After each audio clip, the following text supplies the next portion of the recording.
reason I was sharpening the knives there, one, because you didn't just see some steel rubbing together. In your mind, you would have seen danger. You would have seen a threat. This is what I want to talk about today. I want to talk about judgments.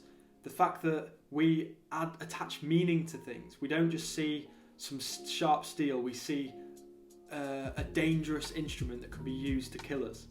Men are not disturbed by things, but by the view they take of those things. This is what Epictetus said about events. He said that things that happen to us aren't good or bad. They're only good and bad when we categorize these things as good and bad. So our judgment, our reaction to something, is what makes something good or bad. The Stoics said that we're not harmed by events themselves, we're harmed by our perceptions of those events. They use the word hyperlepsis, which means taking up of perceptions. If you look at this example here, someone's been made redundant. Their reaction is, I'm not good enough. And that's their perception of the event. And that's what's caused the emotional response, which is depression. Whereas if they would have responded saying, this gives me an opportunity to find a better job, the emotional response would be positive. If the emotional response is positive, the behavioural response will be positive, and the person will be more likely to find a new job. Two people could be experiencing the same event, but could have completely different perceptions of that event. A good example of this was a few years ago. I went to Niagara Falls, and there was an American next to me, and he was just complaining about the litter that was in the water.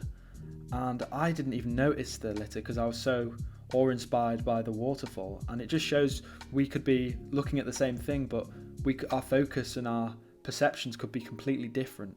Stoics believe that we harm ourselves with our perceptions.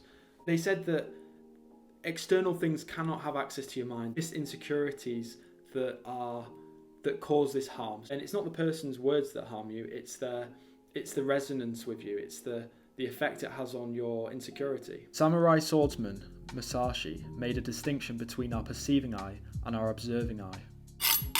The observing eye is seeing things for what they truly are. The observing eye sees events clear of exaggerations, misperceptions, and distractions. When we view things out of the perceiving eye, we attach meaning to it. We worry that something may lead to death, that something will lead to people disliking us. We do not just see the event for what it is. The perceiving eye sees major setbacks. It brings its own issues to the fight. Perceptions are the problem. They provide us with information that we do not need, exactly when it's better to focus on what's immediately in front of us. So imagine being in a street fight. The observing eye would focus on what's immediately in front of us. It'd focus on the punches being thrown by our opponent. And the perceiving eye would worry about the ramifications of being punched. So you could potentially die, or you could be potentially knocked out.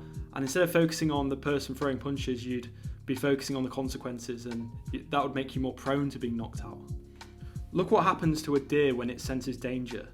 Sometimes it just runs because it's using its perceiving eye, and it runs straight into traffic and is run over by a car. The Stoics said that we should never call anything outside our control good or bad. People who trade on the stock market, their emotions go up and down with the peaks and troughs of the stock exchange. However, because the stock market and the fluctuations are not in their control, their emotions are a slave to external factors. And the things we can't control, we should adopt the approach of amor fati, which is loving everything that happens to us. And we should only be not indifferent to things we can actually affect, which is according to Epictetus, our opinion, our judgment. As Shakespeare said, nothing is good or bad, thinking makes it so. So next time you get a negative thought or you perceive something in a negative way, hold that judgment and try and see it purely with your eyes without any distortions from your perceptions. Always look at the positive side, always try and look at things in a positive way, because when you look at things in a negative way, that's when it rouses feelings of anxiety, depression, and this is why this teaching is so important. So remember, you always have control over your perceptions,